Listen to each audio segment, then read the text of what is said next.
ఓం శ్రీకృష్ణ పరబ్రహ్మణే నమః.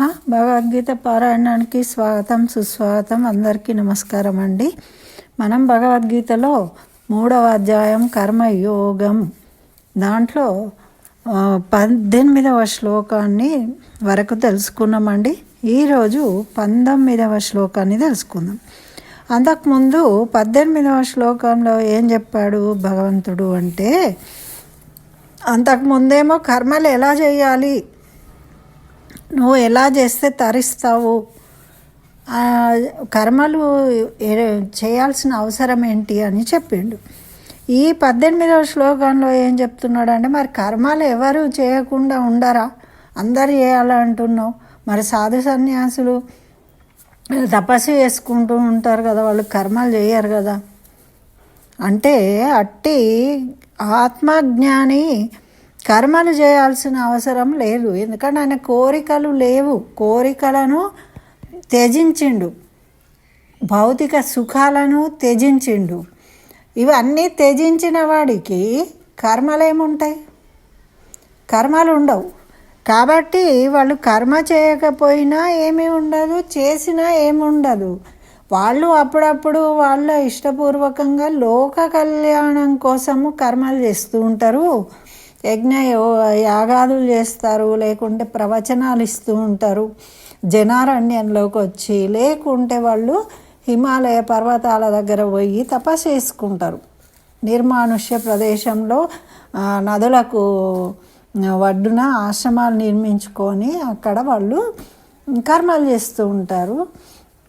అయితే వాళ్ళు తపస్సు చేసుకుంటూ ఉంటారు, సమాధి అవస్థలో ఉంటారు ఎక్కువ మటుకు. ఎప్పుడైనా వాళ్ళు సమాధి స్థితి నుంచి బయటికి వచ్చినా కూడా స్థితప్రజ్ఞత కలిగి వేటి అందు ఆసక్తి ఉండదు. అంటే దానికి ఉదాహరణ చెప్పిండు కదా.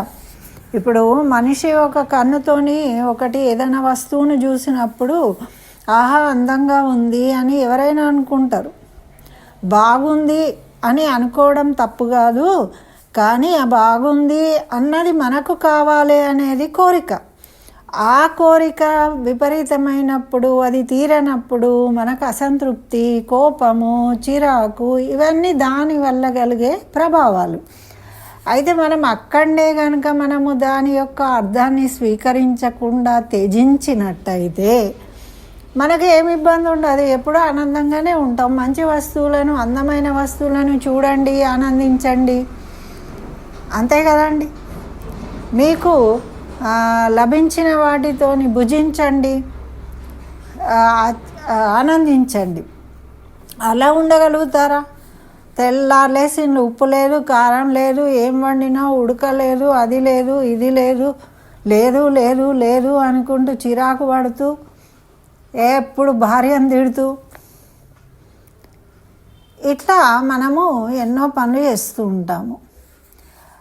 మరి ఇవన్నీ ఎందుకు వస్తున్నాయి అంటే, వాటి అందు ఆసక్తి అనేది ఉండడం వల్లనే కదా ఇవన్నీ కలుగుతున్నాయి. ఇవన్నీ చూసి చిన్నపిల్లలు కూడా అవే నేర్చుకుంటూ ఉంటారు, చికాకు పడడము. ఇప్పుడు భార్య అని భర్త తిడుతూ ఉంటే పిల్లలు చూస్తూ ఉంటారు అనుకోండి. చిన్న పిల్లలు అయితే 5 ఏళ్ల లోపు వాళ్ళైతే భయపడతారు తండ్రిని చూసి, తల్లిని పట్టుకొని ఆ తల్లికి ప్రొటెక్షన్ ఇవ్వాలని ప్రయత్నం చేస్తారు. కొంచెం ఎదుగుతున్న క్రమంలో అలా తల్లిని తిట్టినట్టయితే ఆ ప్రభావంతో వీళ్ళు కూడా తల్లిని వ్యతిరేకించవచ్చు, లేదా తండ్రికి వ్యతిరేకంగా భావించవచ్చు. ఇవన్నీ తర్వాత పరిణామాలలో మనకు తెలుస్తాయి వాటి రిజల్ట్. అప్పుడు మనము అయ్యో మా పిల్లలు ఇట్లా అయిపోయినరు అనుకుంటే లాభం ఉండదు.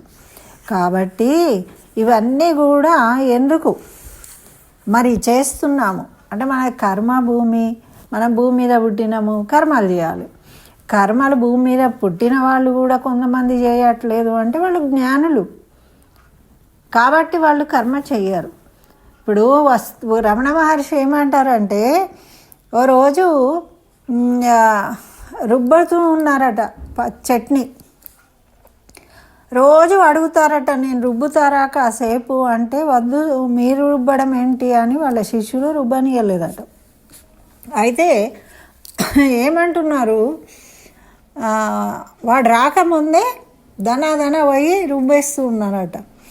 నువ్వు వస్తే నన్ను రుబ్బనియవు కదరా, అందుకే రుబ్బుతున్నా అంటే, అసలు స్వామి మీరు ఎందుకు రుబ్బాలి అంటే, ఏ కర్మ చేయకుండా ఆహారాన్ని స్వీకరిస్తున్నా కదా, నేను కూడా తింటూ ఉన్నాను, ఈ చట్నీ వేసి నువ్వు నాకు పెడుతున్నావు, నేను ఈ పదార్థాన్ని తింటూ ఉన్నప్పుడు ఒకరోజన్నా నేను దాన్ని చేయకపోతే అది ధర్మం కాదు.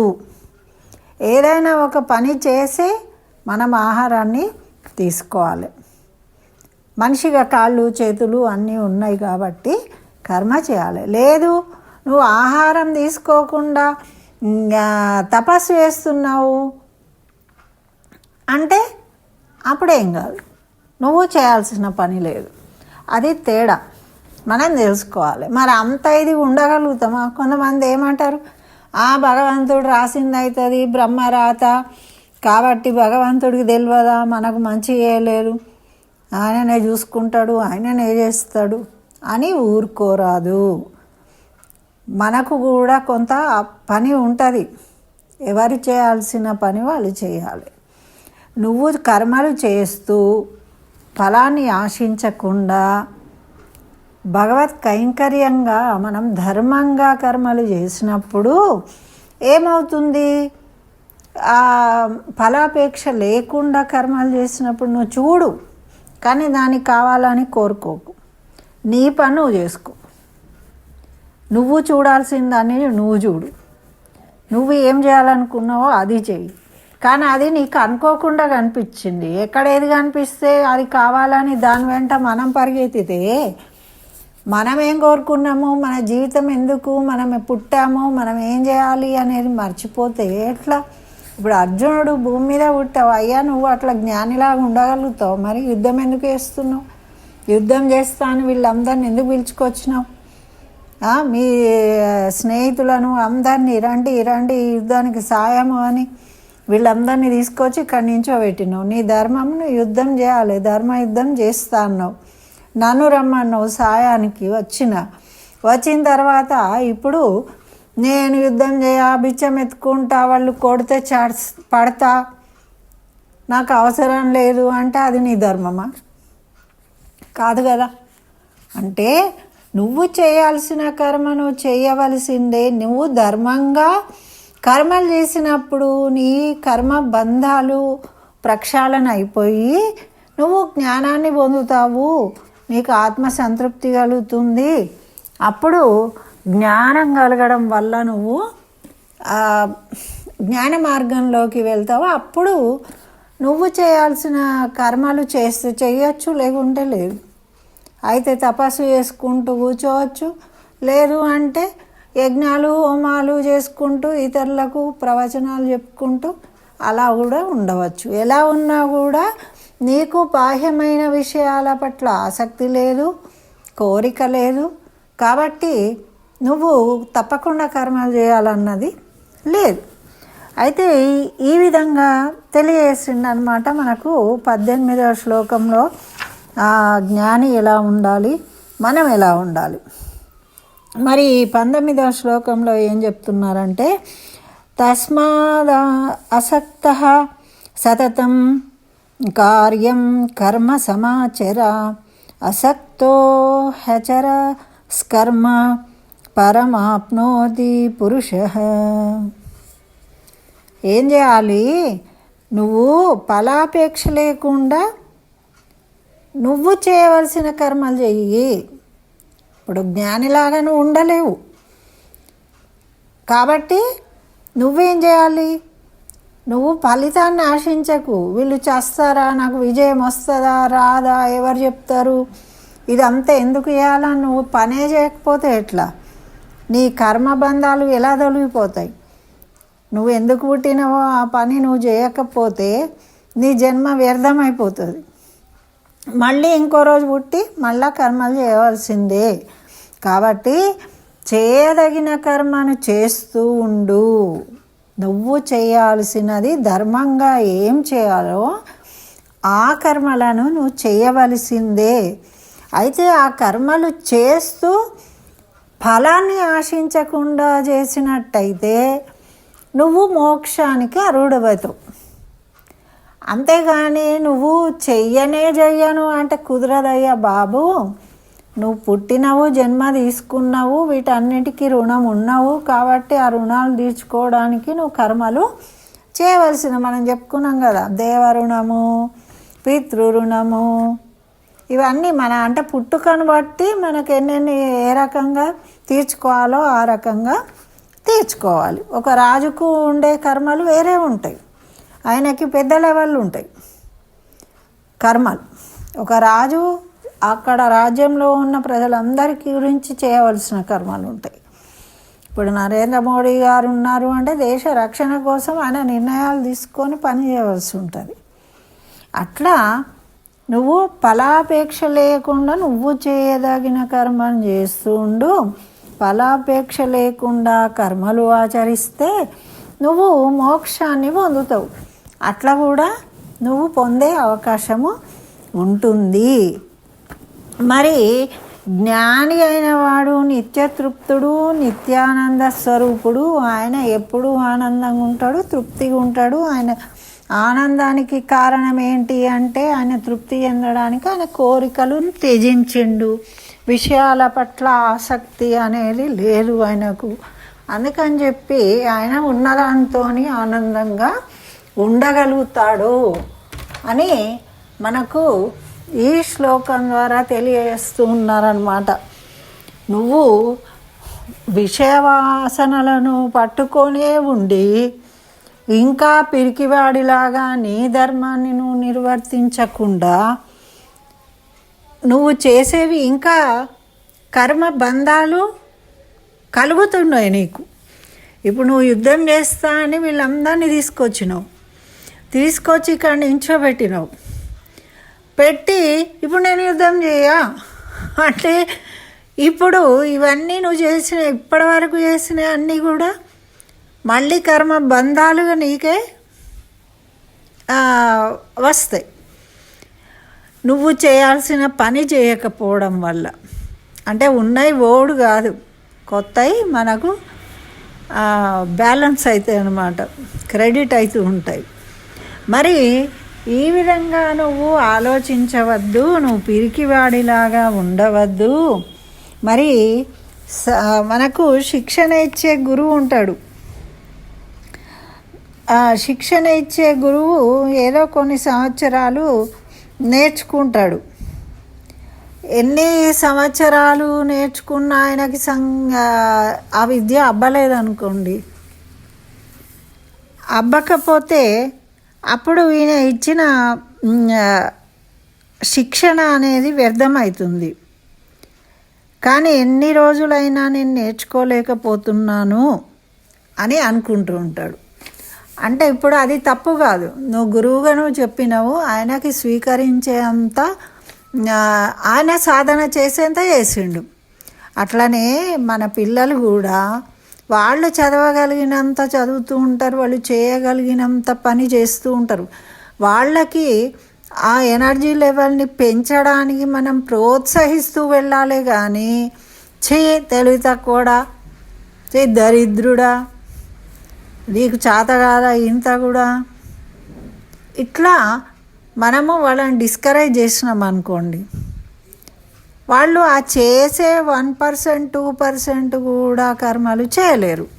అంటే చిన్నపిల్లలు కర్మలు చేయొద్దని వాళ్ళు కూడా కర్మలు చేస్తూనే ఉన్నారు కదా. వాళ్ళ కర్మలు కూడా వాళ్ళకు ఉపయోగపడాలి అంటే తల్లిదండ్రుల సహకారం ఉండాలి.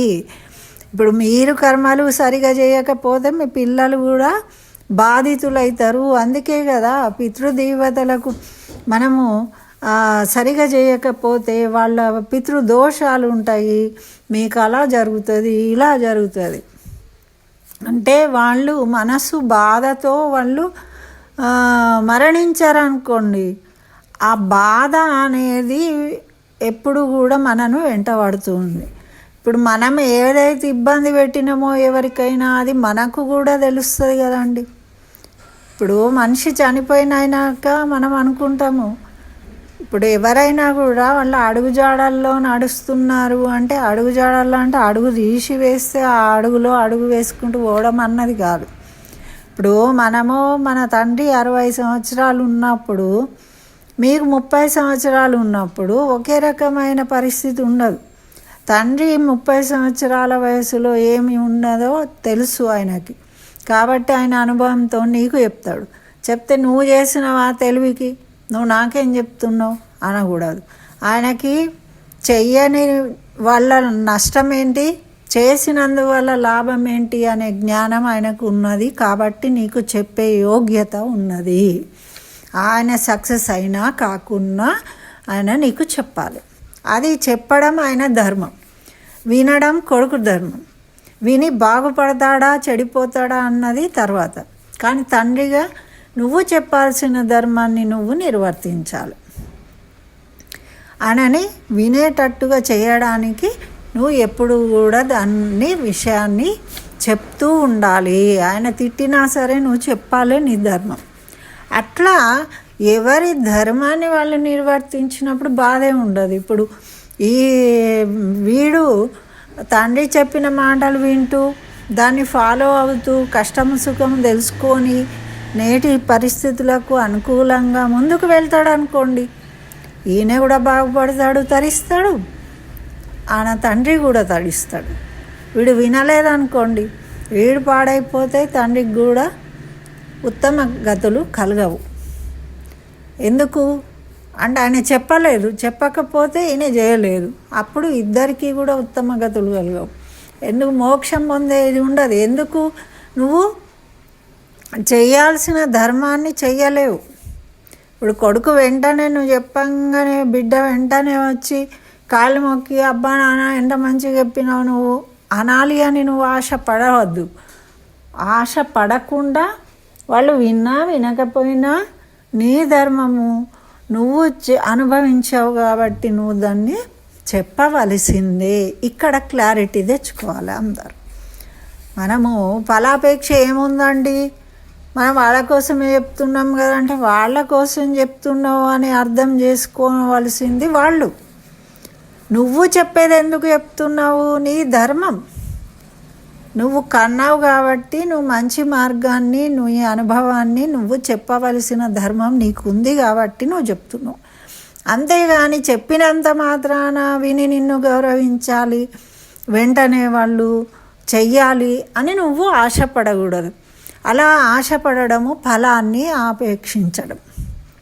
ఆ ఫలాన్ని ఆపేక్షించకుండా నువ్వు చెప్పేది చెప్పినప్పుడు నీ ధర్మాన్ని నువ్వు నిర్వర్తించినట్టు అవుతుంది కాబట్టి నువ్వు ఉత్తమ గతులు పొందుతావు, మోక్షం పొందడానికి నువ్వు అర్హత వస్తుంది. అంటే ప్రతి దాంట్లో ఇదే క్లారిటీ తెచ్చుకోవాలి మనం. ప్రతిదీ ఇప్పుడు ఎదుటి వాళ్ళు మనను బయటికి పోగానే నవ్వుతూ పలకరించాలి, మనం నవ్వమండి, కానీ వాళ్ళు మాత్రం నవ్వుతూ పలకరించాలని ఎక్స్పెక్ట్ చేస్తాం. ఇది ఎంతవరకు కరెక్ట్ చెప్పండి. నువ్వు ప్రతిరోజు నవ్వుతూ పలకరిస్తూ వెళ్తూ ఉంటే కొన్ని రోజులకు మనని చూసి వాళ్ళు కూడా నేర్చుకొని మారిపోయి నవ్వుతూ పలకరిస్తారు. అంతేగాని నువ్వు రోజు పలకరించకుండా నేను పెద్దవాడిని గొప్పవాడిని కాబట్టి నన్ను వాళ్ళు పలకరియాలి కానీ నేను వాళ్ళని పలకరిస్తానా అనుకుంటాం. అది చాలా తప్పు. చిన్నవాళ్ళు కానీ పెద్దవాళ్ళు కానీ రాముడుని ఆదర్శంగా ఎందుకు తీసుకుంటామంటే రాముడి దగ్గర ఉన్న గుణము స్మిత భాషి, చిరునవ్వు మొహంతో ఎవరు కనిపించినా ముందు తను మాట్లాడతాడట అని మనకు రామాయణం తెలుపుతుంది. లక్షణాలలో రాముడి యొక్క గొప్ప లక్షణాలలో ఇది ఒకటి. అంటే మనమేదో ముందు పలకరించినంత మాత్రాన మన ప్రిస్టేజ్ ఇష్యూగా భావిస్తున్నాం. పలకరించడే మాట దేవుడిచ్చిండు, నీకు నవ్వడానికి మొహము ఫీచర్స్ దేవుడిచ్చిండు, నీదేం కాదు, నువ్వేం తయారు చేసుకోలే. మీ తల్లి కన్నది నిన్ను, మీ తండ్రి బీజం వల్ల నువ్వు ఉద్భవించినవు, దాన్ని పుక్యం నీకు వచ్చింది శరీరం, నువ్వు కష్టపడలేదు ఏం లేదు, కానీ దాన్ని ఉపయోగించి ఎదుటి వాళ్ళను సంతోషపెట్టడానికి ఉపయోగించలేకపోతున్నావు నువ్వు నీ ఈగో ప్రాబ్లంతో. ఇంత క్లారిటీగా మనం ఒకసారి కనుక ఆలోచించుకుంటే మనకు అర్థమవుతుంది. ఎప్పుడు ఒకసారి కేసీఆర్ కూడా చెప్పిండ్రు, ఎక్కడ హుస్నాబాద్లోనో ఎక్కడనో అనుకుంటా మీటింగ్ అప్పుడు అందరు నవ్వుతూ పలకరించుకోవాలి. గ్రామంలో ఉన్న వాళ్ళందరూ ఏదో ముళ్ళలు విక్కపోయినట్టు ఎప్పటికీ ఇట్లా కోపంగా ఎందుకు ఉండాలి. తెల్లారు లేస్తే అందరూ ఎదురుపడ్డప్పుడు మంచిగా అక్కచెల్లెళ్ళు అన్నదమ్ములతోరి ఒక కుటుంబంలాగా ఊర్లో ఉన్న వాళ్ళు ఎవరన్నా ఎదురు పడితే నవ్వుకుంటా మాట్లాడాలి అని చెప్పిండు. చాలా మంచి మాట అది. గురువులను గౌరవించడం, గుర్తుపెట్టుకొని ఎక్కడన్నా కనిపిస్తే నమస్కరించడం, ఇవన్నీ ఏంటండి ఫలాపేక్ష రహితంగా మనము చేయవలసినవి. రోజు చేయాలి ఇవన్నీ. రోజు గురువు ఎదురు పడతాడా? పడడు. పడ్డప్పుడు నువ్వు మర్చిపోకుండా చేయి. నువ్వు రోజు ఇంట్లో చేయి. నీ భార్యను గౌరవించు, తిట్టకు. నువ్వెందుకు తిడతావు? భర్తను అనుమానించకు. ఎందుకు అనుమానిస్తావు? తప్పులు ఒప్పులు అందరికీ ఉంటాయి. ఎవరు కూడా 100% ఉండరు. వాళ్ళని మనము అనునయంతో మన ధర్మంగా వాళ్ళను బుద్ధి మార్చడానికి ప్రయత్నం చేయాలి. అంతేగాని తప్పును ఎత్తి చూపిస్తే ఎవరైనా కానీ, ఇప్పుడు దొంగతనం చేసేవాడిని దొంగతనం చేస్తున్నావు నువ్వు అని మనం అన్నామనుకోండి, చేస్తా ఏమవుతుంది అని ఎదురు తిరుగుతాడు. అదే దాన్ని గుర్తుపెట్టుకొని మనం తర్వాత దానికి సంబంధించి అది మంచి విషయం కాదు అని మనము చెప్పామనుకోండి, అప్పుడు అరే తండ్రి చూసినట్టు అనుమానం వచ్చినా కూడా తండ్రి ఏం తిట్టలేదు కాబట్టి తండ్రిని గౌరవిస్తాడు. అప్పుడు మానుకోవడానికి ప్రయత్నిస్తాడు. అంతేగాని అందుకే ఉంది కదా మనకు, నువ్వు పొగిడితే నలుగురిలో పొగుడు, తిట్టదలుచుకుంటే ప్రైవేట్గా తిట్టు. ఈ సూత్రాన్ని మనం అందరం పాటించాలి. బుద్ధి చెప్పాలనుకున్నప్పుడు పడా అందరిలో తిడితే చాలా అబ్బా తండ్రి ఎంత స్ట్రిక్టు ఆఫీసర్, ఎంత స్ట్రిక్టు అంటే వాడు తెల్లారి నుంచి ఏం పని చేయడు. వాడు ఎప్పుడు నీ తప్పు చూసుకుంటా నేను కూడా బిడ్డ అని ఎదురు చూస్తూ ఉంటాడు. ఎప్పుడో పట్టిస్తారు, ఏదో కేసులో ఇరికిస్తారు. అందుకని ఎవరిని కూడా మనము హర్ట్ చేయడానికి ప్రయత్నించొద్దు. హర్ట్ చేసి వాళ్ళు బాధపడితే చూడాలని కోరుకోవడం అంటే అది ఫలమే. ఫలం అనగానే నిజంగానే చేతికి ఒక పండు వస్తుంది, లేకుంటే పైసలు లాభమైతే అని కాదు. ఫలాపేక్షం అంటే మనం ఆనందం పొందుతున్నాము. అది కూడా అది ఎలా ఆనందం పడుతున్నాము, ఎదుటి వాళ్ళను బాధ పెట్టి ఆనందపడితే అది నిజమైన ఆనందం కాదు. ఇవాళ వాడు నువ్వు తిడితే పడ్డాడు, అయిపోయింది. తెల్లవారి వాడు నిన్ను తిట్టే స్థాయికి వస్తాడు కదా, వచ్చినప్పుడు నీ మొహం ఎక్కడ పెట్టుకుంటావు? కాబట్టి ఇవన్నీ శాశ్వతమైనవి కాదు. శాశ్వతమైన ఆనందం కలగాలంటే ఎప్పుడు కలుగుతుంది అంటే నువ్వు ధర్మంగా కర్మలను ఆచరించినప్పుడు నీకు శాశ్వతమైన ఆనందం కలుగుతుంది. ఫలాపేక్ష రహితంగా చేసినప్పుడు నువ్వు ఒక పని చేస్తున్నావు, పారాయణం చేస్తున్నావు. పారాయణం చేయంగానే నీకు 1,00,000 రూపాయలు రావాలని కోరుకొని పారాయణం చేస్తే రావు.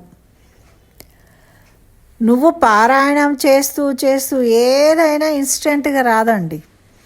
ఒకటే రోజు ఇలా చేయంగానే, హోమం చేయంగానే తెల్లారే వచ్చింది అంటే దానికంత పవర్ ఉండాలి. ఆ చేయించిన వ్యక్తికి అంత చిత్తశుద్ధి ఉండాలి, వాక్శుద్ధి ఉండాలి. నువ్వు త్రికరణ శుద్ధిగా కర్మను ఆచరించి అంత పెద్ద కర్మ చేసినప్పుడు నీకు ఆ రిజల్ట్ ఆ విధంగా వస్తుంది. అంతేగాని మనం ఇంట్లో కూర్చొని నువ్వు మంచిగా మాట్లాడమన్నావు కదా, నేను మాట్లాడినా వాడు తిట్టిండు అంటే ఒక్కరోజు మాట్లాడంగానే అయిపోదు. నువ్వు రోజు అంత కూల్గా అంత మంచిగా నవ్వుకుంటూ నువ్వు చేయాల్సిన పని నువ్వు చెప్పాల్సిన విధంగా చెప్పినప్పుడు స్లోగా మారుతారు. అంతేగాని ఇమీడియట్గా ఏది కూడా జరగదు. కాబట్టి మనం దీన్ని గమనించుకొని ఈ క్లారిటీని మిస్ కాకుండా చూసుకోవాలి మన జీవితంలో అని మన భగవద్గీత చెప్తుంది. కాబట్టి అందరూ ఆ ప్రయత్నం చేద్దాం. మనం అందరం కూడా ఎవరు ఏమి అతిథులు కాదు. అర్థమైందా? భూమి మీద పుట్టిన ప్రతి వాళ్లకు ఎక్కడో ఒక చోట అట్లాంటి బ్రేక్స్ వస్తూ ఉంటాయి, జరుగుతూ ఉంటాయి. వాటిని జరగకుండా చూసుకొని అన్ని విధాల మనకు జిఆర్ స్వామి ఒకసారి చెప్తారు ఏమని అంటే, ఎప్పుడైనా నీకు కోపం వచ్చిందనుకో, కోపం వస్తే ఎదుటోళ్ళని బాగా తిట్టాలని కోరికగలిగితే అప్పుడు ఏం చెయ్యి, ఓ నమో భగవతే వాసుదేవాయ, ఓ నమో భగవతే వాసుదేవాయ అను. నీ కోపాన్ని దాని మీద తీర్చుకో. అయితే అన్నిటినీ తట్టుకునే శక్తి ఉన్నది మనకు. ఎప్పుడు అనుగ్రహించేవాడు భగవంతుడు కాబట్టి ఆయన ఆనందంగా స్వీకరిస్తాడు. కానీ ఎదుటోడిని తిట్టినామనుకోండి, వాడు ఉల్టా మనకు చెడు చేయడానికి ప్రయత్నం చేస్తాడు. కాబట్టి ఆ టైంలో కూడా మనం భగవంతుణ్ణి ఉపయోగించుకొని నామస్మరణ చేసినామనుకోండి, చేస్తే అయ్యో పాపం వాడికి బాధ అయ్యి అట్లా చదువుతున్నాడు అని నవ్వుకుని, ఒక తండ్రో తాతనో ఎలా ఉంటారండి, మనకు కోపం వచ్చి అలిగి కోప్పడ్డం, తిడతాము, అలుగుతాము, అప్పుడు వాళ్ళు సంతోషిస్తారు. సంతోషించి కోపంలో అయినా మాట్లాడుతున్నాడే వాడు ఎంత మంచిగా అని నవ్వుకుంటూ మనం కోరికలు తీరుస్తారు. కాబట్టి భగవంతుడు ఆ విధంగా కూడా మనకు అనుగ్రహిస్తాడు. కాబట్టి మన కోపాన్ని ఎదుటి మనిషి మీద ఉన్నప్పుడు దాన్ని ఇలా డైవర్ట్ చేసుకోండి అని చెప్పాడు. ఎంత మంచి విషయం అండి. కాబట్టి మనం అందరం పాటించడానికి ప్రయత్నం కనీసం మొదలు పెడదాం. ఈ భగవద్గీత అయ్యేలోపు కనీసం ఒక ఇద్దరు మనుషులు ఆ విధంగా ఆలోచన చేసినా కానీ నేను చెప్పినందుకు నాకు జీవితం ధన్యమవుతుంది అనుకుంటా నేను.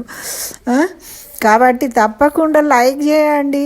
మీరు లైక్ చేస్తే ఇంకోళ్ళు వింటారు. అంటే మీరు చూస్తున్నారు, 200 మంది చూస్తే కనీసం ఒక 20 లైక్లన్నా రావద్దానండి, చెప్పండి. లైక్ చేయడానికి కూడా మీ మనసు ఒప్పుకోవట్లేదు. ఎందుకు లైక్ ఎందుకు చేయరు? అది దీని దగ్గరే ఉంటుంది. దానివల్ల ఏదో లాభం రావాలి, లేకుంటే ఈమెకు లైకులు వచ్చినాయి బాగా, ఈమెకి ఏదో లాభం వస్తుంది అని ఆలోచన, ఇట్లాంటివి ఉండవు. అవే ఫలాపేక్ష అంటారు దీన్ని.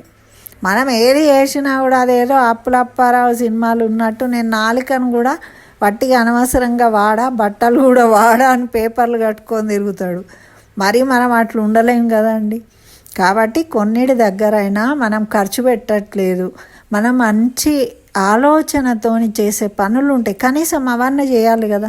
పైసలు ఖర్చు పెట్టడానికి అందరి దగ్గర ఉండవు, కానీ ఒక లైక్ చేయడానికి ఏం పైసలు అవసరం అవుతాయండి? మీరు వినండి, ఆ లైక్ బటన్ నొక్కితే సరిపోతుంది. ఇంకొకళ్ళు చూస్తారు, ఎక్కువ లైక్లు వచ్చినప్పుడు చాలామంది వింటారు. ఏదో ఎవరు ఏ టైంలో వింటారో వాళ్లకు ఒక మాట అన్నా ఉపయోగపడుతుందేమో అని నా అభిప్రాయం. మరి మీరేమంటారు? తప్పకుండా ఒక నామాన్నైనా రాయండి కామెంట్లో. ప్రతిరోజు కనీసం ఒక నామస్మరణ చేసిన వాళ్ళమవుతాము. ఇవన్నీ తప్పకుండా అందరూ గుర్తించి పాటిస్తారు అని నేను కోరుకుంటూ స్వస్తి.